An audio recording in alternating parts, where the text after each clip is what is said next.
Marketing for photographers. Yeah, it's one of those phrases that strikes fear into the hearts of so many photographers because I've yet to meet that photographer that bought a camera because they enjoyed marketing. So let's update. Where are we at in 2021? What's in, what's out, what is so 2020? Stay tuned.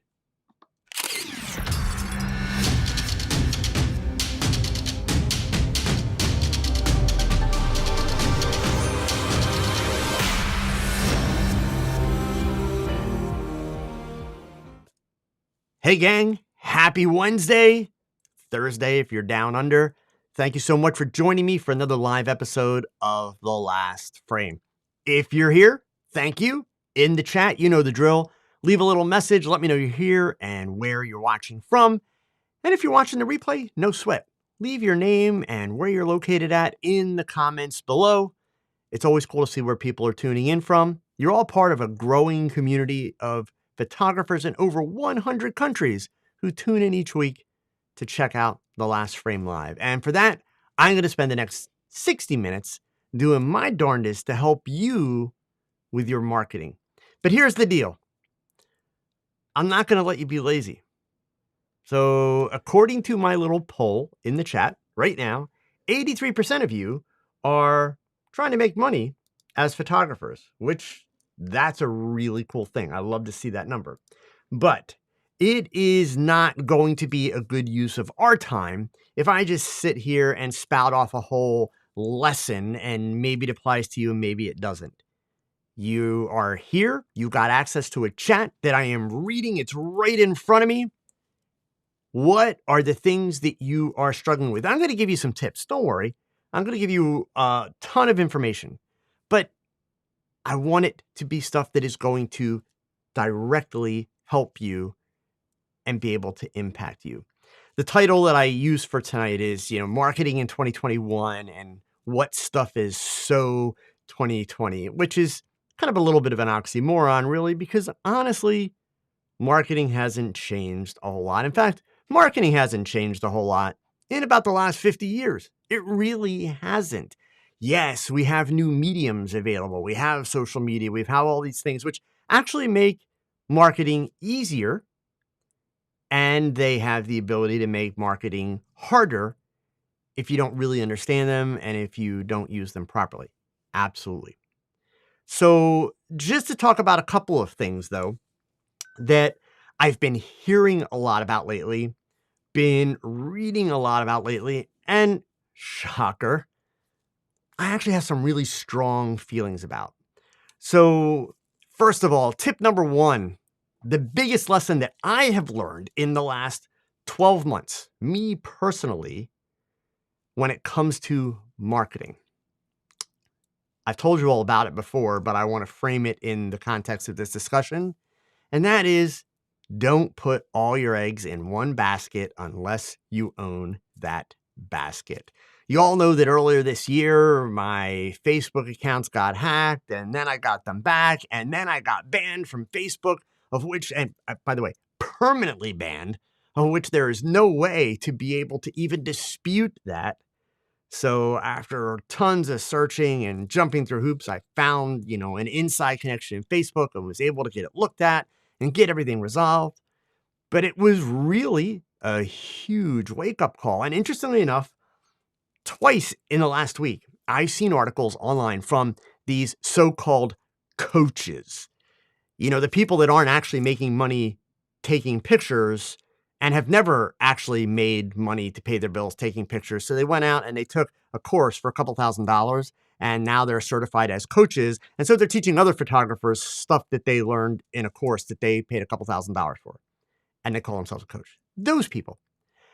I've seen two articles in the last week where these coaches are encouraging photographers, don't worry about using multiple social media platforms, only focus on one. Well, I can tell you firsthand, that's a really stupid idea, period. Now, the difference is here, because I want to give you bigger context. These people wrote these big articles about only use one social media. It will simplify your business plan. It will make your life easier. And there's no need to be in all these different places? Well, I'm going to give them the benefit of the doubt, even though I've just kind of made it clear I don't have a whole lot of respect for this coaching industry. But I'm going to give them the benefit of the doubt that really what they meant was a slightly broader context. Should you be using multiple social media platforms? Hell yes. Hands down, hell yes. I mean, I hate to tell you, gang, I'm going to quote the famous Gary Vee. And if you don't know who Gary Vee is, look him up. Instagram. We all love Instagram. Photographers are all about Instagram. We all market on Instagram. There will come a day where Instagram will become the next MySpace. If you don't know what MySpace is, go to the Google, check it out, figure it out. But trust me, it'll happen. Already, the US government's trying to split Instagram from Facebook, which is not necessarily a bad idea, but the fact of the matter is, once Instagram becomes a solo entity, and even if it doesn't, it could reach a point where it's no longer profitable for Facebook, where they don't see the growth potential, or when it's on its own and it's poorly managed and it goes under and it disappears, or somebody comes along with something better, like TikTok or who knows what, and the Instagram audience leaves, and then they just shut it down.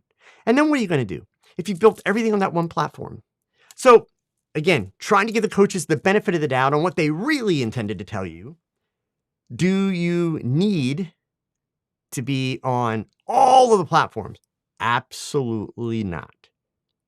I know some of you are like, there he goes again. He's talking out of both sides of his mouth.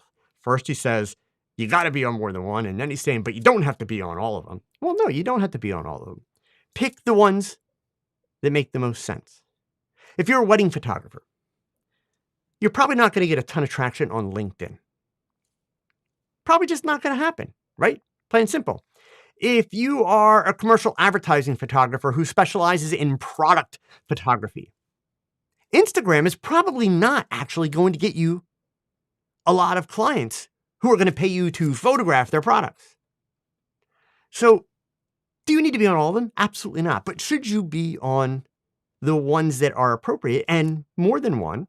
Yes, because for pretty much any genre of photography, any business model that I've ever heard of for photographers, there is more than one social media platform that would benefit you. Do you need to fall into the trap of posting every day, posting every week? No, in fact, that's the worst thing that you can think about. Should you post consistently? Yes, but can we put a better definition to the concept of posting consistently?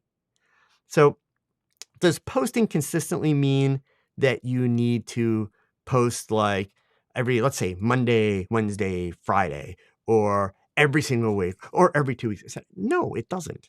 Not at all. Posting consistently, I would encourage you, take that word consistently, and instead of applying it to a calendar or a timeline, apply it to your content. What do I mean by that? Simple.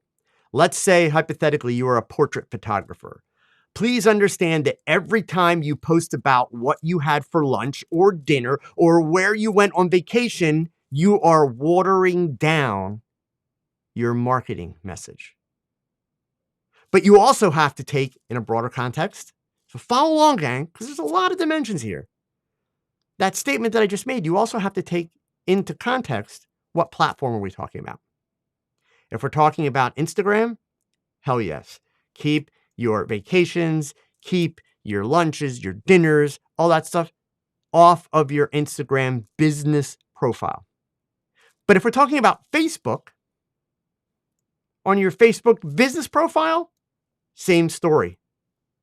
No food, no vacations, nobody cares. But on your Facebook personal profile, which is also how you market your business. Stop with this, well, I have my personal side and that's for me and my political views and my friends, and then I have my business side. No, you don't. Unless you are part of a big company of 100 people, you are the company.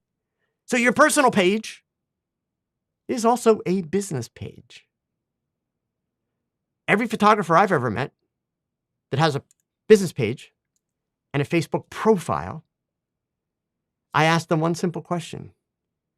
if I go to your personal profile and I look through your friends list, am I going to find any, even just one or two, any of your customers in your friends list?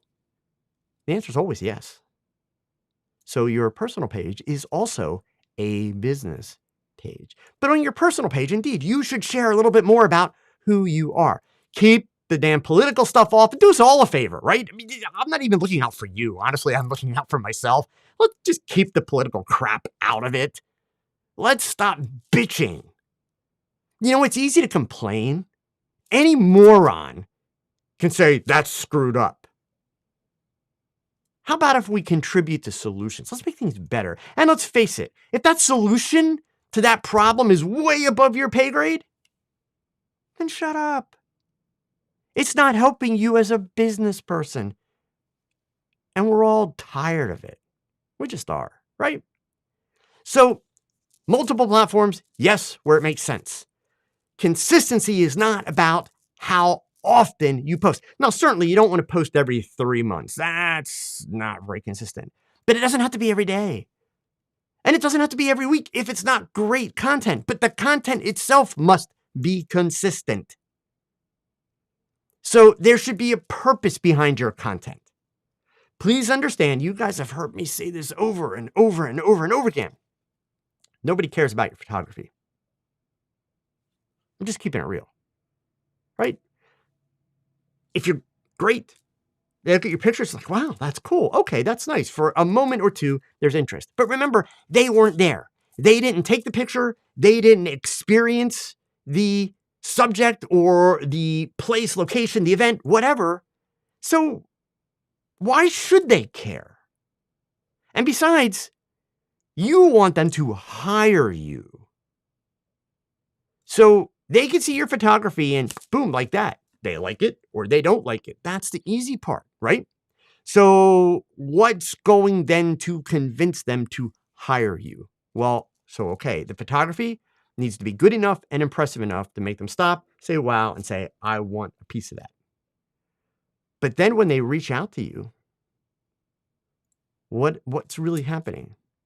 That's where we get into this thing called a relationship. That's where they're trying to find out, what do you like? Are you a jerk? Are you a pain in the butt? Are you fun? Is it going to be a neat experience if they have you do those pictures? Or if they hire you, are you going to make their job, their task easier? Those are the things they want to know. They want to know about the experience. And that's a word that's going to come up often. Okay? So the consistency in your posts needs to be really about, number one, what's the subject matter? Because if you're posting a picture of your dog one day and a landscape the next day, and then a portrait, and then your dog, and then a landscape, and then a portrait, and then 3 more portraits, and then a fashion shot. Oh, and then there's the random wedding. That's not consistent, right? So you may love shooting landscapes, but if you're trying to get people to hire you to shoot weddings, the landscapes don't go on your business profile, period. That ruins the consistency. But remember, those posts, each post, there's more to it than that. Just sticking a picture up on a Facebook page or an Instagram page, that is the equivalent of shouting. It's like being at a cocktail party or social event and pulling up a picture on your phone, opening up the photo gallery and finding a picture. It's like, oh, okay, cool. Here's a good picture. And then like walking up to the person and going, not talking, not saying anything, just look at it, right? That's weird. Who does that? Why do photographers do that? They do that because they want people to stroke their ego. It's no different than when you go into a Facebook group, not mine, but when you go into a Facebook group and some photographer posts a picture and the caption that they type, all it is, 2 words, CC welcome. For those of you that don't know, CC, constructive criticism. But please, just in case you've never experienced this, you will. Let me let you in a little secret. CC welcome is not really what they mean. It's code. CC welcome means please stroke my ego. Tell me how amazing the picture is. It's like people desperately begging for positive feedback because God forbid somebody actually gives constructive criticism on that picture and like the testosterone starts flying at that point. Comments go crazy, all hell breaks loose. So when you post a picture as a business person, the caption's important. Share some information. And I don't mean like, hey, book me Saturday because I have plenty of openings. No, not that kind of information. That's desperate. The kind of information I'm talking about is talk about the shoot. Not, hey, I did this with 3 lights. No. Talk about the shoot in terms of your experience working with that subject or that couple or that family or that client. By all means, maybe you're doing product shots. Talk about the problems that you had to solve.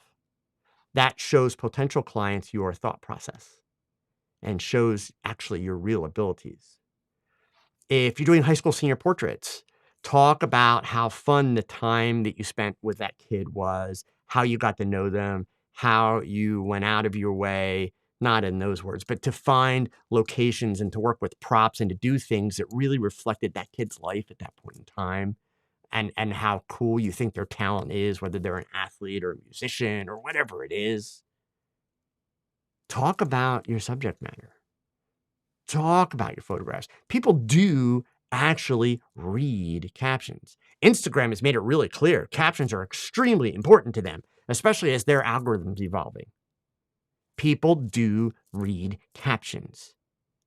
And especially if you have done your job photographically and managed to get them to pause and to look at your image and say, that's when they will read the caption. Certainly, if the image sucks, all likelihood, they're not going to read the caption because they're not going to pause long enough on the image. So obviously, goes without saying, gang, all of this is based on the premise that, you got to up your game, constantly up your game photographically.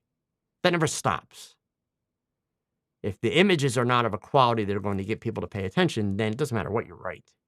That's not going to get them there.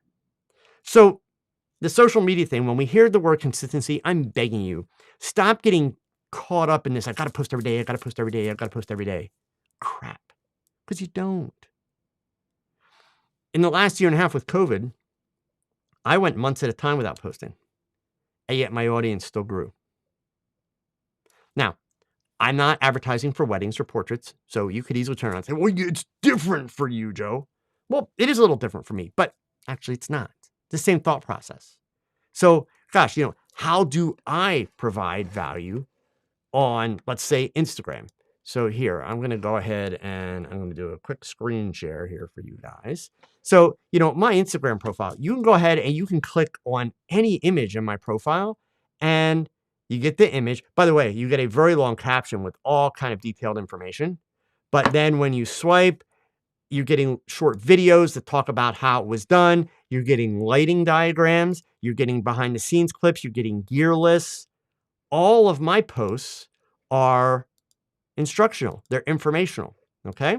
So that's not what you need to do if you're going after portraits or weddings, but you have to find a way to provide value to your potential customers. You folks watching me, you're my potential customers. You're the people that are watching my videos. You're the people that are telling your camera shops and your photography organizations that, hey, we want Joe Edelman to present to us. So you are my customers. So my task is to provide value to you, not to shout at you. It is to help you, to instruct you, to give you a sense of what I have to offer so that it creates demand. You have to do the exact same thing.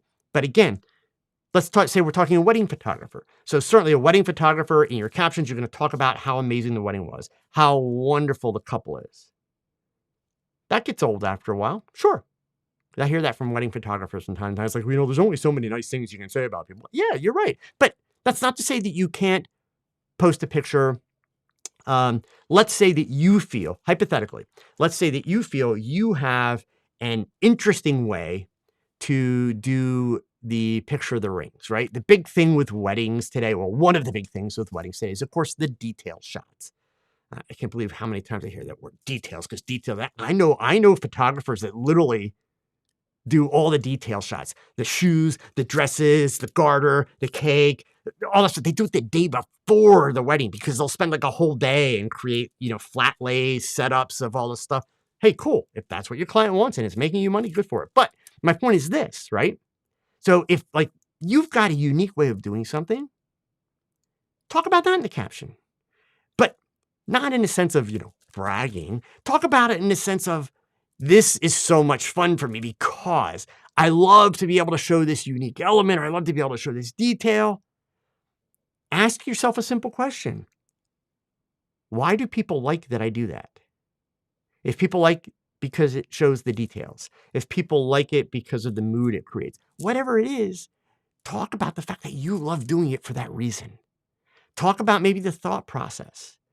The more emotional that you make it, and honestly, the more appropriate adjectives that you add in, the better the chance that you have are of connecting with people in the sense that they're going to read it and say, oh my God, that's exactly how I see it. That's exactly how I think, right?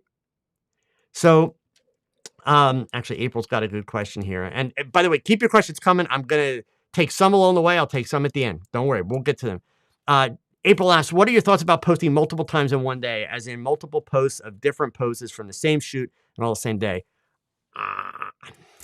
Sorry, April. Here's why. When you started multiple times in one day, I was going to say, gosh, why do that? Save some. But then when you get in, and here's where, unfortunately, it goes off the cliff for me. Just being honest, right? Multiple posts of different poses from the same shoot in the same day. So the problem of it is multiple poses from the same shoot. So I'm going to make an assumption, April. Correct me if I'm wrong, but we're talking about, two pictures that are similar, meaning the hair and the makeup's kind of the same, right? Or the backgrounds are the same, or the lighting's the same. Yuck. Boring. There's only ever one best shot, right? If you've got two pictures that are similar, put them into a carousel post. All right. Oh, good. April saying, don't be, I hate seeing it. Yeah. I mean, I agree. And trust me, for the photographers that do that, that will do a shoot and then they'll take a day, and in the course of that day, they're going to dump out like 15 or 20 pictures. Cause believe me, I've seen that, and that's just as bad, by the way. That's just as bad as like the Facebook post where they've essentially, posted 30 pictures of almost the same thing from the same shoot with a model in one day. I get it. They think in their mind one of two things, right? So I'm not going to trash photographers for doing this because I'm going to give them the benefit of the doubt. One, they are either very new in the learning curve of both photography and marketing, and maybe this shoot was very exciting for them because they accomplished some things technically and photographically that they've been working on. I understand that excitement, but that's the thing. It's their excitement, not the client's excitement, or they have succumbed to all this ridiculous coaching that's online and all this perceived pressure. Everybody's like, oh my God, I got to post every day. I got to post every day. I got to post every day. Like somebody's holding a gun to their head. I've yet to hear about the person that went to the hospital because they were abused by a social media god who said you don't post enough. Like, come on, right? But I get it. It's anxiety inducing for some people. And they feel like, oh my God, I've got to do it. And they just haven't really been able to take a breath and step back and see the big picture. Because a big part of why people go crazy on social media with their posting, it's FOMO. It's fear of missing out. Because God forbid they follow somebody who does that, somebody that they look up to. They think their work is amazing, or that they think is more successful than them. And they feel that they have to do that to be in the same space. But you don't. You absolutely don't. So always put your best foot forward. Period. The fact of the matter is there's tons of cognitive psychology research. For those of you that don't know, you've heard me say it before. If you've been here, my wife is a cognitive psychologist, right? There's loads of cognitive psychology research that simply says, and this sounds really terribly pessimistic, but it's not. It's a fact. As humans, we tend to remember the lowest common denominator. So you show me 10 pictures of basically the same thing. Let's say it's 10 versions of a headshot, right? My mind's going to stick on the worst one. It may go, wow, on the best one, but it's going to stick on the worst one and the problem with the worst one is the best one could be up here. The worst one could be down here. But by the time I get to the worst one, it's dragged that best one down. It just simply has, right? So don't fall into this trap of having to pump out tons of stuff. Make it about quality. And look, I'm going to be really honest. Now that I've said all of that in the last year and a half with the pandemic, with, wanting to stay alive, I'm not as young as a lot of people. My wife is immunocompromised. We had to be very careful with her health.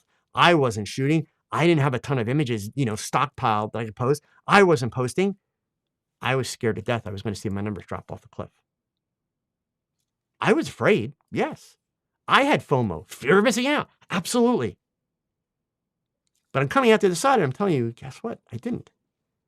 I actually gained.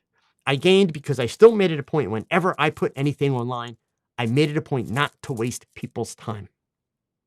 I made it a point to do my darndest to provide value with what I put forward. And as long as you're doing that and doing it sincerely, you will find success. And please keep in mind, this shouldn't have to be said at this point, but let me say it just in case anybody's having doubts. It's not about how many followers you have. I saw, HCAM here, based on my last comment, it's quality that makes it not quantity. That's absolutely true. But that also applies to your followers. It's nice that I can say I've got 176,000 subscribers here on YouTube because I've been at it for 5 years. It's nice that I can say I've got almost 20,000 followers on Instagram because I've been at it for a few years. And by the way, 2 years ago, just 2 years ago on Instagram, I only had 2,000 followers, about 2,200 followers. That was it. I didn't do that much on Instagram. You know why? Because I felt like I was shouting and bragging every time I stuck a picture on Instagram. I honestly didn't understand the point until I realized, with carousels and now video clips, I can actually teach on Instagram. That's why you follow me. So I realized, great, I can actually provide value on Instagram, and then boom, my numbers shot up, right? But at the end of the day, you don't need a big following because out of those 19,700 followers, only a small fraction of them actually put money in my pocket and pay my bills. So it's about the quality of the followers that you have also. I know extremely successful wedding photographers that have literally 300 to 400 followers on Instagram. And they will all say that they get a fair amount of business off of Instagram. Think about that. It's not ever about the quantity. So part of the problem is, these coaches, part of what they're doing is they're trying to tell you, here's how you can simplify the process by doing less work, not smarter, less, as if that's going to make it better for you, right? And that's not. Marketing does involve some work. And to be clear on all this marketing stuff, and I see we got some really good questions coming in, so I'm going to divert in a second and do these questions. But let's be clear. You can be the best marketer in the world. If you're not putting out great photography, it's not going to do any good. So none of this is a shortcut for all the things you hear me talk about in terms of the importance of improving your photography, period. Never is, okay? So Dwayne's got a question here, and SEO is one of the directions we're going to get into. So I have a format website, and I need to improve my SEO as my website ranks like crap. I have companies saying they can help. Should I use them? God, no, never. And then he goes on to say, I'm not booked much in September. I was booked the last 2 months, so I have time to breathe and plan. Also, does the name that you pick help with SEO? Fleet Images is my first site. My second is my niche headshot perfection. So, Dwayne, there's a couple things here, and let's start with the name. I'm going to work backwards. Okay. I don't know what the difference is between Fleet Images and Headshot Perfection. So obviously Headshots is Headshots. Got that part. I don't know what Fleet Images does. So it would help me if you can type that in. But here's the thing. Based on what you're telling me, you don't have 6 people working for you. You probably don't have an office manager or a full-time assistant or marketing person. And that's okay, by the way. There's no judgment there. I'm just saying, let's keep it real, right? So that being said, really the most appropriate name for your business is Dwayne Norfleet Photography, is it not? Because who are your clients hiring? Are they hiring, one of a 6-person team, or are they hiring Dwayne? Sounds to me like they're hiring Dwayne, which honestly, you're going to find when it comes to photographers, most clients are much happier with that. Okay. But that being said, one of the biggest mistakes, sorry guys, seriously, chap lips. One of the biggest mistakes that photographers make when they're kind of getting started in this game is they think that they have to make themselves sound important or sound big. So, they want to be a wedding photographer. So think about the psychology here. This is just normal psychology, not cognitive stuff, right? They want to be a wedding photographer, so they come up with this name like, Rainbow Bright Perfect Pictures.com, right? And then when you go to the website, everything is us, we do this, if you hire us. And so what does that sound like to the potential bride? That sounds like, oh, this is a company. So I don't really know which photographer I'm going to get. And that means there's a bunch of people. So that means their prices are higher because they have to be able to pay all of those people. I don't have a ton of money. I just want a photographer for my wedding. I don't need a whole company. Right? So that being said, if it's you, make it you. Make it I. Because that way you're standing behind what you do. You're standing behind the services you're offering, what you're selling, all of it. So Dwayne just gave me some information here. He said his last name, where is it? His last name is Norfleet, so they call him Fleet, hence Fleet Images. And then he went on to say, I don't like my name with photography. I like Chris Moore Photography, but not Dwayne Norfleet Photography. So, Dwayne, here's the thing, all right? You're thinking way too damn much, man. All right? If your name's Dwayne Norfleet, and if that's how you introduce yourself, when you shake my hand, if you're going to tell me your name's Dwayne Norfleet, then I don't give a crap what it sounds like. I mean, how cool do you think Joe Edelman sounds, for Christ's sake? Right? Manny Ortiz sounds a hell of a lot cooler. Just saying. So, come on. All right? It's your name. You're the guy doing it. So, step up and do it. Period. It makes life a ton easier. Like, and so, Dwayne, I'm going to be a little tough on you, man. I know you're here every week. I love you. I appreciate your support. But look, so many photographers do this. And I'm not accusing you of doing this, Dwayne. But you clearly put a lot of thought into this. Okay? I can't tell you how many people tell me, oh my God, I want to start making money as a photographer. I already got my logo and my business cards are ordered. And I get t-shirts made too. Wait till you see these polos. They're cool. And all that shit is just excuses to not fail. It's an excuse to not fail because if you're not actually out there doing the stuff, well, then you can't fail. If you're just thinking about it and talking about it and dreaming about it, you actually do expend a whole lot of energy because you want to do it. Everybody wants to do it. Everybody wants to be successful. But until you get off your ass and actually build that website, start getting out there and finding those clients, because the website, gang, the website is not going to make you money. Photographers need to stop thinking they're going to make money on their websites, because you're not. It is a necessary evil to doing business. And that's the thing. All these damn coaches that are out there giving you all this bullshit advice about do all this SEO. You know, I just heard this recently. I've got to be really careful what I say because I do not want to step on any single person's toes. But I went out and I did a little research after I heard this. And man, my freaking head exploded. So without getting uber techie, because that's not the goal tonight, one of the big things that's happening in the marketing world, not the photography marketing world, the marketing world, is marketers are creating these AI tools. Shocker. Just like you hear me talking about photography, gang, AI is everywhere. And you know what? It's awesome. Don't get me wrong. But there are tools now. One of the most famous is a tool called Jarvis. Jarvis.ai.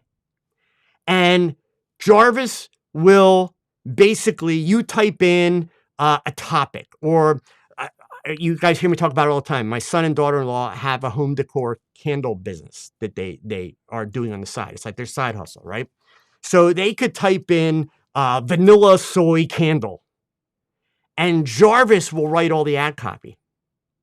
So it's an AI that's been trained. It'll go out and it'll look for what's on the internet, and it'll come back and it'll write all this wonderful ad copy, and it'll do everything from write a product description to writing a Facebook ad, you name it, all this stuff. So recently, I've been hearing quote unquote coaches telling photographers, now you can have a blog. Go out and subscribe to one of these utilities like Jarvis, and Jarvis will actually write blog articles. And just type in, I want to blog about wedding photography, and Jarvis will write you articles. And it will. It's amazing. And they actually read like a human wrote them. But they also read like you've seen the same article 75,000 times. And don't get me wrong, they're not plagiarizing anything. You could post it. You own the copyright. It's yours. There are not 15 copies of it somewhere else. Nope, it's yours. But the fact of the matter is, all they're doing is they're siphoning information off the internet that everybody else is using. So the problem with the AIs, all the AIs are feeding off the same pool. So they're recycling the same information. So everybody that goes out and uses the AI is basically getting the same information. The people that are using AI the right way, and I'm not talking about photographers, I'm still in the marketing land, period. This is not about photography. The people that are using AI right, they use AI and then they make it their own. Where have you heard that concept before, right? The dumbest thing, quote me, put it on a billboard, the dumbest thing that any photographer could do in marketing is go out and start using AI to write blog articles. Period. Don't do it. Because those blog articles don't have your verbiage. They don't sound like you. The AIs aren't there yet. May they get to that point? They may. Don't get me wrong. I think this AI technology is amazing. But it is not here to do all of your work yet. Because it is not going to be able to present information the way that you would present it. And it's not going to personalize it to you. And when I say personalize it, I don't mean stick your name or your business name into it. I mean, you just make it you, like you're helping your clientele. It's not good enough yet that it can regionalize even, okay? Maybe there are certain wedding traditions or things like that that are appropriate to your area. It's not to the point where it's going to segregate it down to just that. So it may include stuff that would never happen for your customers. And then here that is in your blog article, right? So then it makes you sound kind of off at the same time. So, I've been saying this for years. And look, I'm an SEO freak. I was in the weeds with SEO back in the early days of the web. I've been involved with this hardcore. For what I do as a content creator, SEO is important. But for photographers, I have been saying it for years. Stop worrying about SEO on your website. Follow best practices for SEO. Do the best that you can within those best practices. But as photographers, you all have an inherent disadvantage for SEO. You all do. Every single photographer. The most important thing on your website is your photographs. Google is not creating rankings and algorithm around photographs. Yes, Google is working on an AI that can identify what's in a photograph. Yes, Google reads alt tags, but alt tags are not going to put you at number one in a Google ranking. They just don't. They contribute to a whole lot of other factors that will put you at number one in a Google ranking, but alt tags are not going to do it. So the majority of any photographer's website, it's the portfolio. And then from there, it's information, but not necessarily marketing stuff. So there's only so much that you can do as a photographer with SEO, unless you are a prolific writer and you like to write and you want to write tons and tons and tons of content, which means set aside time and you need a whole new skill set also, right? So if you're into it, you're into it. But otherwise, don't kill yourself. Here's how I recommend, as photographers, you consider your website. One word I can describe it in: brochure. Your website is the brochure. Now, we'll come back to that, but think about it. How does marketing with a brochure work? Well, marketing doesn't work with a brochure. Brochures are useless if you don't get somebody to pick it up and look at it, right? Think about it. I mean, where do we find brochures? Like, first thing that comes to my mind is like, if you're staying in a hotel, there's always that rack near the lobby with all the brochures for like the local, local tourist traps and all that kind of stuff. Or maybe even at a supermarket, you might find some in the lobby or any number of places. But brochures only work if people pick them up. So the first thing is they put brochures where people are likely to pick them up, right? Second thing is, once you open up the brochure, then there's lots of information. And what are the brochures, especially tourist brochures, what are they doing? They're showing you pictures so you get a sense of what the place is like, and they're telling you all about what the experience will be if you go there, right? It's all about what will the experience be like if I go there. That's what your website should be. Your website should be the images to show off how good you are. And it should be about the experience of working with you, what it's like to work with you, who you are, what types of things that you do, what will it cost. It's about the experience. But we have to get people to look at that website. Google is the least efficient way for a photographer to get people to look at their website. And again, I'm not saying don't ignore it. And I am saying pay attention to the Google local business listing. That's important. But beyond that, ranking number one for short keywords and short phrases, forget it. Ranking in the top 10 for what they call long tail keywords, that's useful. Meaning, wedding photographer in Raleigh, Durham, North Carolina. If that's the key phrase, that's worth ranking it if that's where you're located, right? So let's get some more questions. We're going to keep going with this, okay? So going back to Dwayne, you talked about your name, what you don't like, etc. You're talking about SEO. The thing you got to understand about SEO, Dwayne, as I've just explained, don't spend money on it. Make sure that you're following best practices and make sure that every page that you create at format.com for your website has its own unique SEO settings, which Format lets you do, right? So you're going to write a good title tag. You're going to write a good description. I'm not going to take the time to tell you what makes a good title tag or what makes a good description. You're going to go to the Google. You're going to go to the Google and you're going to type in how to write a good title tag, how to write a good meta description, META description. Look at least 3 articles, not 1, 3, and then write your tags. It's not rocket science. I promise you. It's not rocket science. Do not pay someone to do that, okay? Because here's the problem. By paying someone to do it, the reason why you're not doing it is, 1, you're saying, well, I don't like writing. And number 2, you're also saying to yourself, even though you haven't said it out loud, is, I don't really know what to write. Well, saying that you don't know what to write is the same as saying that I don't know how to describe my business.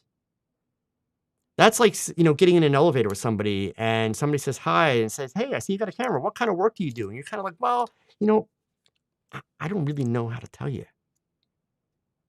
Come on. Have a conversation. We're not talking about creative writing here. This is not like being a novelist. And even if your grammar's slightly off, nobody's going to completely slam you. I mean, let's face it, there's tons of free grammar checks around today. So your grammar shouldn't be off, and neither should your spelling. Bad spelling on a website, completely unforgivable. Just is, because spell checks are everywhere, and they're free. So check this stuff, right? But simply, how would you describe it? Imagine when you write it. It doesn't have to be fancy writing. Imagine when you write it that you are writing it, imagine when you write it that you are speaking it to someone that you have just met, right? That's the way to do it. From CloudStrife. When I began, I would delete images after delivery. Years later, now that my site is somewhat up, I'm limited on the work I have to post on the site and social medias. Can I publish the same work? So number one, hopefully you understand, don't delete your images after delivery. That's like a really bad idea.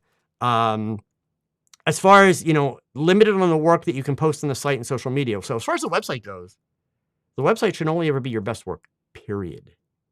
And as far as when you say limited, I've seen photography websites that have 10 pictures, literally 10 pictures. I say this frequently. You can look like a rock star with 5 pictures. And you can look like a total hack with 10. One of the hardest things for photographers to do, notice I said photographers, all photographers. You could talk to a Lindsay Adler. You can talk to a Peter Hurley. You can talk to any photographer. Most of them will tell you honestly, and I'm talking, the people that you follow. Most of them will tell you one of the hardest things about being a photographer is knowing which are truly your best images. It's always easy to narrow it down to a group. Dwayne, thank you so much for the super chat. I appreciate it. But to get it down to that one, it's hard because as photographers, we have an emotional attachment to those images, right? So again, the key here is focus on quality. Talk to your potential customers like you would talk to a person standing in front of you. For CloudStrife, for your website, only show your best. For your social media, it is actually very reasonable to reuse images on social media within reason. I mean, let's face it, you log into Facebook every day, and what do? They show you your memories, right? I know quite a few photographers who are influencers. So in other words, they're photographers who are building a big audience for the purpose of teaching, etc. They will repost almost all of their Facebook memories, as long as they're pictures, of course. I do occasionally, not that often, but I do occasionally. Okay. It's all a matter of what you have available. Again, remember, CloudStrife, it's not about the volume, it's about the quality of what you post. So especially if you're going to reuse something you've done before, make sure you're giving people a reason to care about it the second time. So I don't mean like reprocess it, but I do mean share some information, share a story. And I can't tell you how many times I see photographers start posting and they're trying to get clients to hire them to take portraits or weddings or whatever. And they make their post and they do what they see the YouTubers do. So they're talking about, yeah, I shot this with 3 lights and I used an umbrella and I did this. And it's like, do you think your portrait and wedding clients give a damn about that? No, they don't. Right? So again, remember your audience. Okay? All right, I'm scrolling back here. I know there were some questions that I missed early on. Keep the questions coming, gang. Let's see. And so CloudStrife. This was one of your earlier questions here. I'm currently trying to work on several social medias. The problem is I don't know if I'm creating the correct content for each one. So you can, again, go to the Google, gang. The Google is amazing. Go to the Google and you can simply type in demographics for social media platforms. In fact, here. So first rule of thumb, never do a web search live as part of a presentation if you don't know what the outcome is going to be. So I'm going to break that rule of thumb, okay? So let's go to Google and demo, well, here, whoops, sorry. User demographics for social media platforms. Boom. And of course, I spelled demographics wrong, but it fixed it for me. And so we'll start right out with Pew Research. I happen to know Pew Research is a great, tracker of these things. Dwayne, you have a degree in journalism, man. Well, then put that sucker to use. Come on, right? So let's see. There you go. Who uses social media? So what platforms are the most common? What I want to find is there it is. Okay. So, and who uses each? Bingo. Men, women, ages. Look at that here. I'll even save you guys.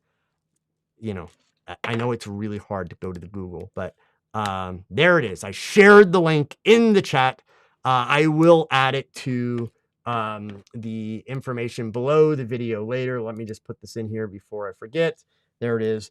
So there's your breakdown. So that being said, as far as CloudStrife, am I, typing the right things to the right ones? When you're doing marketing of any kind, you have to know who's my audience. Like, who are you marketing to, right? That's the whole point. So you look up this kind of information. It's like, well, okay, on this website, I'm going to find these people. On this website, I'm going to find these people. Well, I don't want these people, so I don't need to be on this website, right? So the other thing that's helpful is ask questions. So let's say you want to do wedding photography. Brides today, they're finding their wedding photographers Instagram and Pinterest and Facebook. But those 3 places. How does Pinterest come into play? Because a lot of women, young women, will use Pinterest for ideas.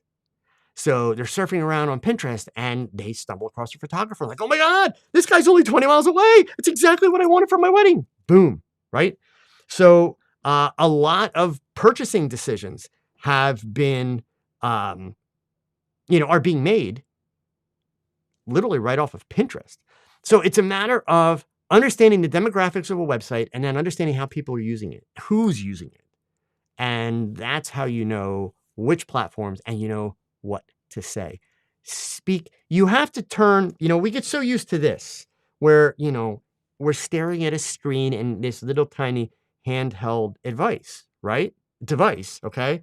So the challenge is when you're doing this, you've got to ask yourself, who am I actually talking to? You're not talking to Instagram. You're not talking to Facebook. You're not talking to Pinterest. They don't really care. They just want you there, right? Because they want you to see the ads. That's what they want.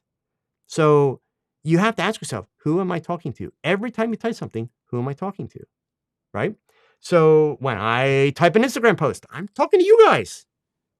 And I'm providing the information that I think will be helpful. Like, look at my last 2 Instagram posts. Those were images that I shot in North Carolina when I was down there a couple of weeks ago. You guys heard me talk about that, right? So I could probably have done a 10-minute video on each of those images, but I don't have the time or the bandwidth right now to do a 10-minute YouTube video. So I wanted to do something on Instagram that would be useful and beneficial. So the question is, well, the question I'm asking myself before I type, what information is going to be most useful in a short little clip? Also, you'll notice, and I'll tell you straight up, so be careful with this, because my posts are informational. Your posts, if anything, are actually more motivational. But if you look at my Instagram posts, you'll notice they follow a format. Even the captions follow a format, right? I would not recommend that you get too formatted. If you're a wedding photographer, portrait photographer, again, you want it to feel more from the heart. So that's why just imagine, who are you talking to? What do you want to say to them? What do you want them to know? And that's how you figure out what to say. Okay? Oh my goodness, look at that. Photo Mix Media. Glad you're here. Thank you for the kind words. From Heinz, I know this one's out of topic. It's a cool. I'll answer it. Your images are so sharp. Talking about gear use, it's Olympus. It is because of Olympus that my images are that sharp. And I'm not going to make an Olympus commercial. You guys all know I'm an Olympus ambassador, yada, yada, yada. But the simple fact of the matter is Micro Four Thirds gets a really bum rap in the industry because people don't really understand, as an industry, people don't understand what it really takes to make a good image. And it's not the camera. It's not the size of the sensor. It's just not. The Mzuiko optics for Olympus cameras are amazing, period. So, you all know what happens when you oversharpen an image, right? Doesn't work. So obviously it's the optics in the cameras, because it's not like I've got some like super secret sharpening trick that makes my stuff look sharper than, other images. It's the optics. They're just incredible optics. I love them. Okay. From Daniel. Should the About Me section of the website be short and brief or more extensive, covering most of the photographer's life? Of course, the life events related to photography. Thanks. Daniel, I'm so glad you brought this up. This is actually one of my pet peeve subjects. So I'm going to share this with all of you. This is normally part of one of my classes, right? So normally you would have to take a class with me to hear this, right? I'm going to share this link with you guys, and it's a link to it's a link to a photographer's website. It's a couple, a married couple. I don't think they know that I talk about them. I've got nothing bad to say, so I'm not worried. And I will gladly share this link. You got to give me just a second here to find the document that I'm after, and I will share the link with you guys. Bear with me. There it is. Okay. So to answer your question, Daniel, let me put it up on the screen again one more time. Should it be short? Should it be long? Here's the challenge. The About Me page isn't really supposed to be about you. If you've been following along just in this conversation, but also other marketing conversations that I do, they don't really care about you. You know, your potential customers, they care about what is it going to be like working with you. But I'm not saying you should be writing, well, if you work with me, no. Your About page has to be a dance. It needs to tell people about you, but you know, some of my favorite mistakes are, you know, the About page starts out, I got my first camera when I was 6 years old. Yawn. How does that help me today? If I'm going to hire you, how does that help me? Why should I care? Right? Or my real favorites, I've been shooting for 2 years. So if I have a choice between a plumber that's been working for 2 years or a plumber that's been working for 10 years, which one am I likely to hire, especially if they're the same price? You tell me, right? You know, or you get the bios that are like, oh my God, like I love working on cars and that's my full-time gig. And you know, but on the weekends I do, you know, I do photography. It's like, okay, so, you know, would you hire an electrician to fix your plumbing? Vice versa, right? You know, it's that kind of stuff. Think about it. So I'm going to bring this website up. I'll share the link in the chat for you guys. Okay. This is a couple that is, and by the way, let me be really clear. I'm gonna share this. I want to talk about the About page. There's no reason for any comments about their photography or anything else about their website. If that happens in my chat during this live stream, boom, you're booted. Because I don't really care if you like their photography or don't like their photography. I'm sharing this with you as a positive example of something that you all could learn a whole lot from. Okay. And the work's great, but sometimes, okay. So there's the link. I'll switch my screen. Okay. Now, their name is Erica and Josh Hartwig. They're from down in Florida somewhere, but I'm going to click on the About Me page, right? So I want to walk you through this page. I'm going to break it down for you, what they've done. And it is brilliant. It's about as good an About page as you'll ever find anywhere. And you can apply this strategy to any kind of photography, not just weddings. So first off, plain and simple. Hey, this is who we are, Josh and Erica. And there they are.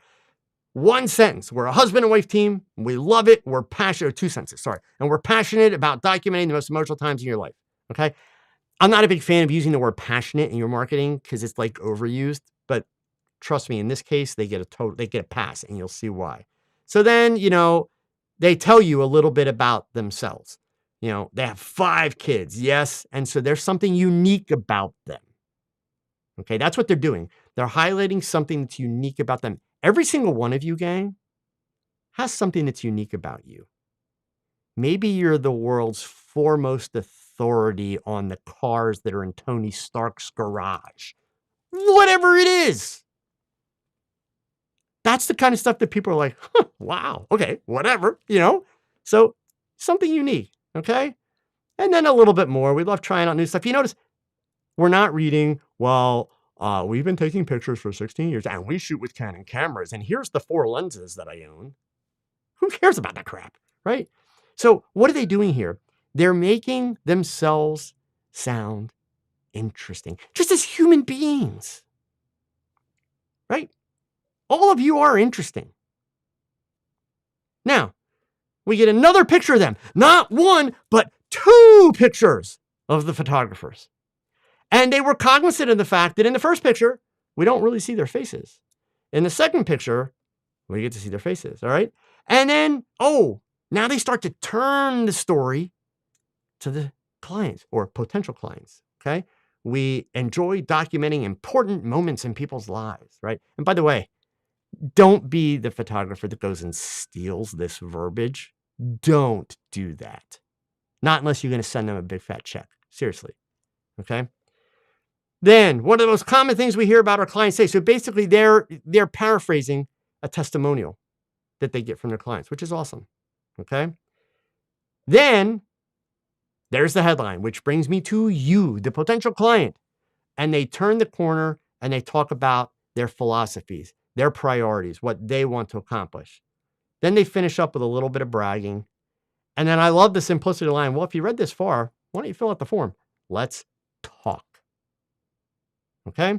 So what you're seeing there is a balance of learning about them, but also learning about how they're going to treat you, learning about how they want to work with you, learning about why they feel they're special and different.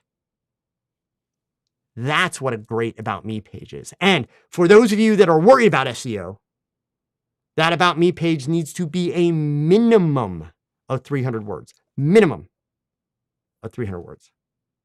And honestly, an About page, period, should be at least 300 words, if not as many as 1,000 words. Literally. Okay? So again, it's not about your whole life story. It's about sharing highlights, philosophies, and trying to describe a little bit of what the experience will be like in working with you. Okay? So that's the point. HKM, and yes, actually, there's a really good point there. You'll notice no camera, right? It's all about the people and the connection between people. Okay? I stumbled on that website. I don't know those people. Never met them, never talked to them. I stumbled on their website about a year ago in the pandemic while I was preparing one of my marketing talks. And it's literally to this day, hands down, one of the best about pages that I have ever seen in terms of the story that they take you through and the way they take you through it and how they turn the corner and include images. And it goes without saying, gang, for those About Me pages, if your picture sucks, you suck. You're a freaking photographer. Right? If you can't take a decent picture of yourself, how are you going to take a decent picture of somebody else? Now, by all means, go hire another photographer to shoot your picture. Get a buddy to shoot it. But stop using snapshots. And please don't do the Steve Jobs portrait thing that's been done like 75,000 times. Because what does that say about you? If you're one of those photographers that's got the Steve Jobs pose, right? That basically says, I don't have a creative bone in my body. I can only copy something that is one of the most well-known poses ever of a male. Right? So be creative. Put some effort into it, gang. Okay? From Prince, I'm trying to buy, and I'm going to wrap it up here real soon. We may have to do a part 2 on marketing. In fact, I'll tell you guys right out of the box, if you bring me more good marketing questions next week, I will gladly do a part 2 on marketing because there's a lot to talk about here. A lot to talk about. But from Prince, I'm trying to buy my first 2 seamless backdrops for my studio. I don't want one of the basic color. What do I need for portrait? Oh, Prince, I have a feeling you haven't been following me long enough on YouTube. So what we're going to do here, I'm going to show you this little trick. On my YouTube channel, at the top of the page is a little magnifying glass. Not the search box up here. This little magnifying glass. Type on that. And I'm going to give you the link, but I want to show you for future reference. Type the word background, okay? And hit enter. And the second one here, best color for backgrounds. And believe it or not, it's not what you think, or not what you would have been thinking. It's gray. And the reason that is what I feel to be the best color. Here, I'm putting the link in the chat window for you guys right there. The reason why I feel that's the best color is because with colored gels, you can turn that gray backdrop, like a neutral gray backdrop, into any color you want. If you're working in a smaller studio space, if you don't have a lot of room, go with a slightly darker gray. If you've got plenty of room, go with a neutral gray, like a middle gray, okay? But for me, gray is absolutely the key, okay? And then if you've got more money to spend, look at something like the video right above it, the unlimited DIY portrait backgrounds with a 4K TV.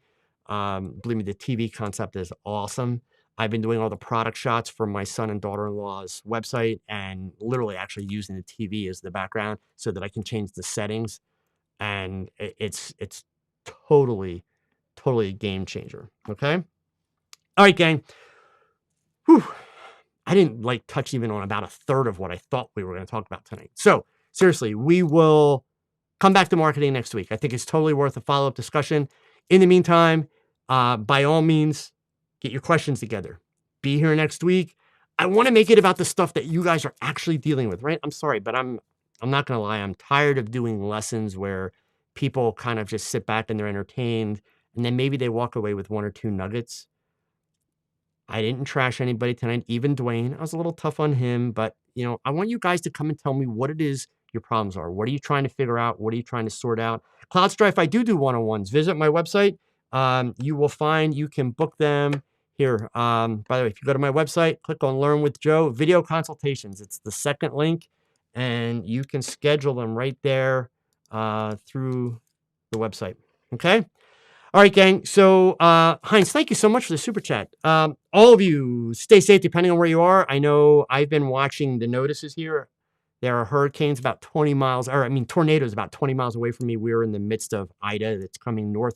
So I'm going to sign off and get out of here so I can pay attention to the weather. But all of you, stay safe. Have a great week.